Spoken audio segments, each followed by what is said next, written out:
वक्रतुण्डी महाकाय सूर्यकोटि समप्रभ निर्विघ्नं कुरु मे देव सर्वकार्येषु सर्वदा।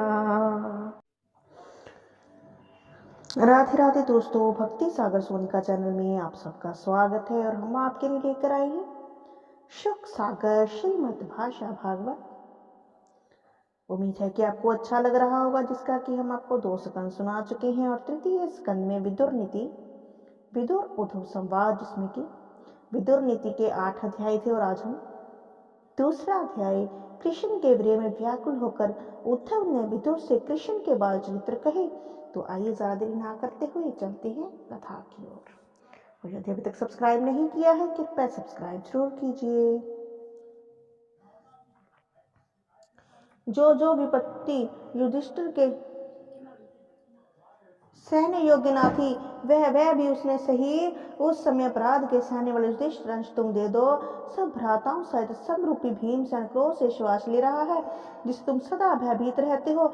विदुर जी फिर कहने लगे कि धृतराष्ट्र, तुम भीमसेन और अर्जुन को समान बलवान नहीं हो और अपने मन को यह अभिमान मत करो कि मेरे बहुत से पुत्र हैं, क्योंकि तुम यह नहीं जानते कि पांडवों के पृष्ठ सुरक्षा में श्री यदुनायक का हाथ और अग्रसर है। उनको श्री मुकंदन ने निज भाव से ग्रहण किया और वह मुकंद स्वयं भगवान है, जिनके साथ सब देवता और मुनीश्वर है, अपनी द्वारकापुरी में विद्यमान है, कहीं चले नहीं गए हैं। फिर वे द्वारकानाथ यदुवंशी राजाओं को पूज्य हैं और उनके संग यदुवंशी भी बलवान है और एक एक गुण निधान। और जिन वासुदेव कुमार वासुदेव भगवान ने बड़े बड़े राजाओं को जीतकर स्वाधीन किया, इसलिए सब राजा लोग भी उनके पक्ष में सहायक हुए। इसमें केवल अपने पुत्रों की धीरता और वीरता को, जो अभिमान है ना, उसको छोड़ दो और पांडवों को उनका भाग दे दो।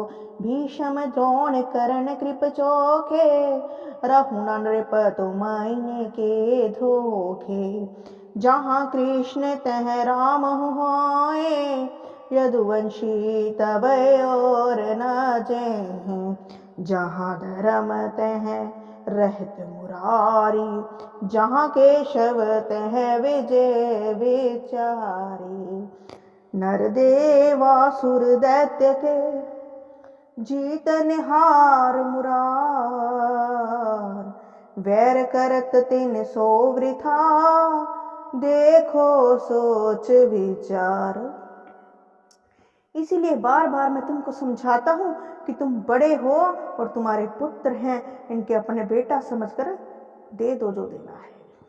उनके आंसू बंद हो जाएं, सो कह कृष्ण विमुख दुर्योधन विनष्ट सी होकर दुष्ट रूपधारी तुम्हारे घर में घुसा है, जिसको तुम पुत्र वृद्धि से पुष्ट करते हो।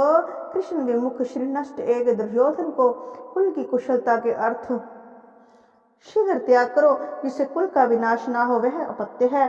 अत्यंत शीलवान विदुर जी उस सभा में ऐसा कह रहे थे। इसको सुनकर दुर्योधन को अत्यंत कोप बढ़ा और होंठ फड़कने लगे। लाल लाल नेत्र कर बोला, इस दुष्ट को यहाँ से निकालो। इस प्रकार कर्ण दुशासन शक्ति ने उनका तिरस्कार किया। उन्होंने कहा था, इस कपटी को कहाँ यह किसने बुलाया? यह दासी पुत्र हमारा पाला हुआ हमारे ही प्रतिकूल शत्रुओं को कुशल चाहता है, इसलिए जीते हुए अमंगल को शीघ्र नगर से निकालो। खाए हमारी झूठ जुठाई, अब हम ही सो करत खटाई। अपने भाई धृतराष्ट्र के सम्मुख दुर्योधन के वचनवान विरुद्ध को कहा कि ईश्वर की माया को हाथ में ऐसा है। ऐसे मन में विचार विदुर जी अपने धनुष को द्वार पर रखकर तीर्थ यात्रा को चल दिए। कौरवों के पुण्य कर्म प्राप्त विदुर जी हस्तिनापुर से निकल अपने चरणों से हरे के क्षेत्रों को पवित्र करने चले गए और पृथ्वी पर जहाँ जहाँ ब्रह्म रुद्र आदि अनेक रूप हों आप निवास करते हैं, वहां वहां सब क्षेत्रों में गए। तो पिछली कथा में हमने सुनी विदुर नीति, जो कि समाप्त हो गई थी। और विदुर नीति सुनाने के बाद विदुर जी के साथ क्या हुआ, वो आज हम आपको इस कथा में सुना रहे हैं कि उसके बाद विदुर जी का वहां पर अपमान किया गया और उन्होंने अपना धनुष बाण वहीं छोड़कर अब वो यात्रा पर निकल गए हैं। उपवन उनमें, पर्वतों में, कुंजों में, सरोवर में, नदियों में, ईश्वर के चिन्हों में, सूत्र लगकर जो तीर्थों के स्थान क्षेत्र उन सब में अकेले विदुर जी विचरते हैं।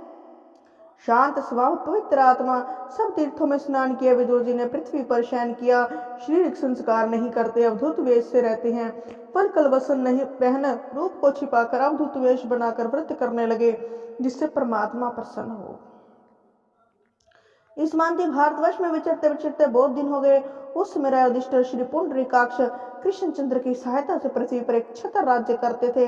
जैसे बांसों के वन में बांसों के रगड़ने से अग्नि निकले, बांसों को जलाकर निवृत्त हो जाती है, उसी प्रकार प्रभास क्षेत्र में अपने सिद्ध कौरव पांडवों का विनाश सुना, परस्पर ईर्ष्या करके भस्म हो गए। उनका अत्यंत शोक दिया, फिर चुप होकर पूर्व वाहिनी सरस्वती के निकट गए। उस सरस्वती के निकट एकादश तीर्थ है, ब्रह्मा विष्णु शिव तीर्थ, शुक्राचार्य का मंदिर, मनु का स्थान, पृथ्वी का भवन, अग्नि कुंड, शनिश्चर का चित्र, वायु का वास्थान, सुदासरा की प्रतिमा, गौशाला, स्वामी कीर्ति का मंदिर, श्राद्ध देव मनु का सभा, जा की प्रतिमा, इन सब का विदुर जी ने सेवन किया और भी ऋषियों देवताओं के बनाए हुए विष्णु स्थानों पर वहां गए, जिन्होंने विष्णु के संपूर्ण अंगों को शोभा करने वाले, आयुधों से मूर्ख जो सुदर्शनाओं से छहित शोभमान अनेक प्रकार के मंदिर हैं, उनके दर्शन से श्री कृष्ण का स्मरण होता है। वहां वहां मच्चन करते फिरते थे। सुराष्ट्र श्रद्ध सोवीर मत्स्य कुरु जांगल इन सब देवों को यथा कर्म उल्लंघन करके यमुना पुलिन पर आए, वहां परम भगवत उद्धव को देखा। तब तक कौरव पांडवों का युद्ध विदुर जी की यात्रा करते करते हो चुका था और युधिष्ठिर ने राज्यपाठ ले लिया था।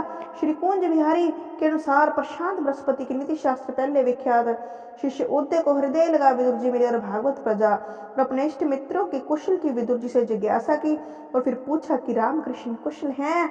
इस पुराण पुरुष ने अपने नाभि से पैदा हुए ब्रह्मा जी की सेवा से प्रसन्न हो यहाँ अवतार लिया, पृथ्वी कुशल विधान कर अब इस समय अवकाश से शूरसेन के गृह में विराजते हैं।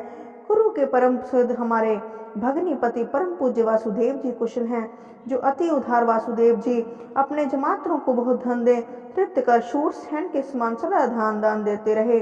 सब सेना सेनापति यादवाधीश महावीर प्रद्युम्न कुशल हैं, जिन मदन के अवतार रुक्मणी ने पूर्व जन्म अनेक प्रकार आराधना कर पाया है।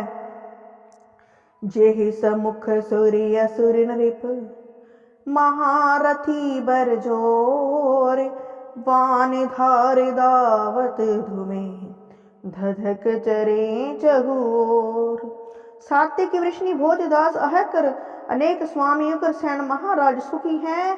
निर्पासन नाशा त्यागी उग्रसेन का कमल नयन भगवान ने स्वयं निर्पासन त्याग अभिषेक किया।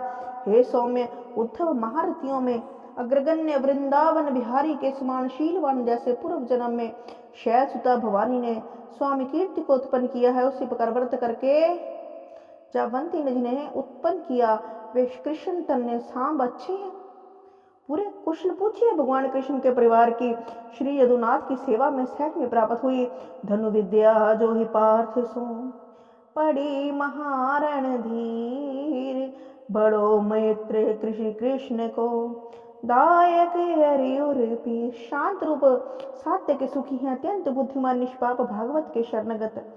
आठों याम कृष्ण प्रेम रस में जो मगन लच्चा तुझ रच में लौटने वाले श्री फलक सुक्त अकुर को आनंद है। देव का नाम भोजन बुकी कन्या अदिति के समान सब जगत के स्वामी अविनाशी त्रिलोकीनाथ जिनके पुत्र कृष्ण नंद को जिन्होंने गर्भ से हम प्रकार धारण किया, जैसे विदत्री यज्ञ को विस्तृत धारण करती है, वह देव की प्रसन्न तो है।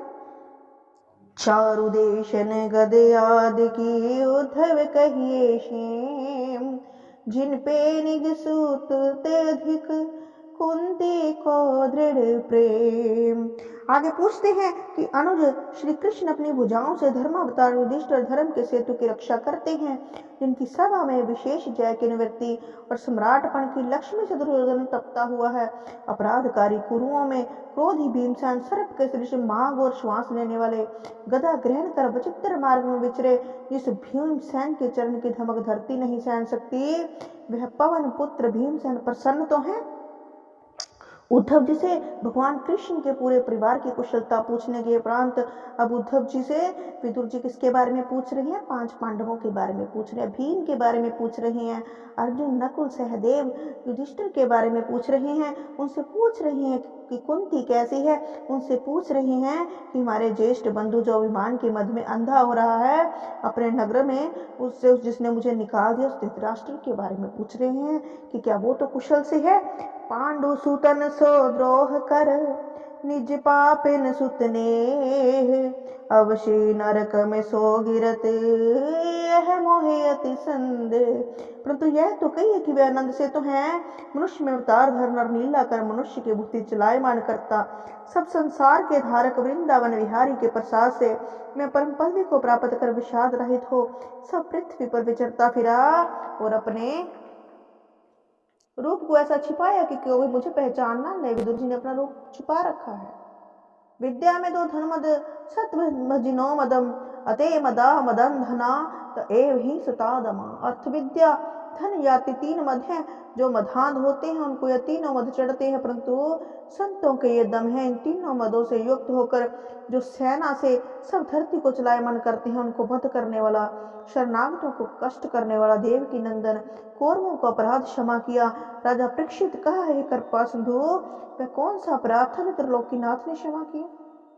सुखदेव जी बोले, नृपाल जब कृष्ण द्वारका से हस्तिनापुर आए और दुर्योधन ने धृतराष्ट्र को समझाकर द्वारका जाने की इच्छा की, तब कर्म शक्र दुशासन दुर्योधन से परामर्श करने लगे कि भाई कृष्ण हमारी भलाई में नहीं, ये तो हमारे कुल का नाश चाहता है और पांडवों का सहायक है, तो वे इन्हीं के भरोसे पर हमसे भाग मांग सकते हैं। जो सब दैव योग से कृष्ण यहाँ आ जाए तो जाने न पाए, उन्हें पकड़कर कारागार में बंद कर दो। इसलिए भगवान कृष्ण को बुलाया था कौरवों ने। फिर जो कुछ संदेह हो सब मिट जाएगा, तब पांडवों को परास्त करना आसान हो जाएगा। तो कृष्ण को यहाँ आने तो दो। इधर इस वृत्तांत से सात्य के अवगत हुए कृष्ण समीप जाकर कहने लगे कि प्रभु, कौरवों ने यह परामर्श किया है कि यदि कृष्ण यहाँ आए तो इन्हें पकड़कर बंदी गृह में बंद कर देंगे। इसी कारण यदि आप वहां चले तो कुछ सेना संग ले चलिए। सुनकर करुणानिधि हंसे और रथ पर चढ़कर कौरवों की सभा में चले। जब द्वार पर पहुंचे तो द्वारपालों ने कहा, महाराज ये आज्ञा है कि कृष्ण के अतिरिक्त कोई दूसरा सभा में न जाए। आज एकांत में ही परामर्श। कृष्ण जी बोले, हम अकेले ही जाएंगे। तब भगवान चले तो उनके पीछे सात्य और कृतवर्मा चलने लगे और दोनों को द्वारपाल निवारण किया, परंतु वे लोग कब मानते थे। झट पहियों को ढके ढकाल भीतर चले गए। तब द्वारकानाथ सात्य की हस्त धारण कर कौरव वेश की सभा में पहुंचे, जहां कर्ण दुशासन शकुनि दुर्योधन बैठे हैं। इनको देख सब उठ खड़े हुए, आदर सत्कार दिया, आसन दिया, ऊंचे आसन पर बिठाया मेरे प्रभु को। तब सात्यकी ने सभा में पुकार कर कहा कि वह कौन बलवान है जो कहता था कि कृष्ण भगवान को पकड़कर कारागार में बंद करेंगे। हमारे सम्मुख आए। अब कृष्ण आनंद कंद सब में उपस्थित हैं, वे अपनी मन कामना पूर्ण कर ले। सात्यकी की यह वचन सुनकर तब गोविंद कहो मुस्काई, यह डर मोको नेक न भाई। है कौरव समर्थ यस नाही, मोहे पकड़ी राखे ग्रह माही। फिर यदुपति बोले कुरिपति सो, कहो मंत्र निज निज मति सो।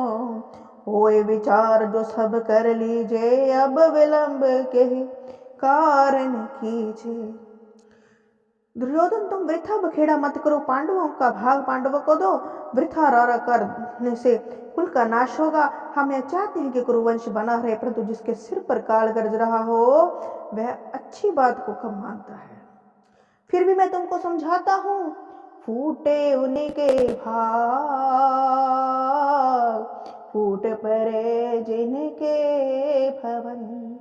प्यारे जाओ जाग, अब लो कछु बिगड़ो नहीं। कृष्ण वचन सुन कान, कोप कौरवन को बढ़े हो। हमारे घर पर आन, पक्ष पांडवन को करत। दुर्योधन ने कहा, देखो कृष्ण की डिठाई हमारे सम्मुख हमारी बुराई करता है, हाथ पांव बांध कारागार में भेज दो।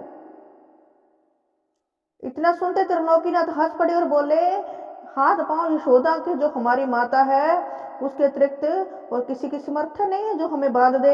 यह क्या जनार्दन अपना विराट रूप प्रकट किया सभा में। तब दुर्योधन रूप लखाए, कर्ण और लख हंस उठाए।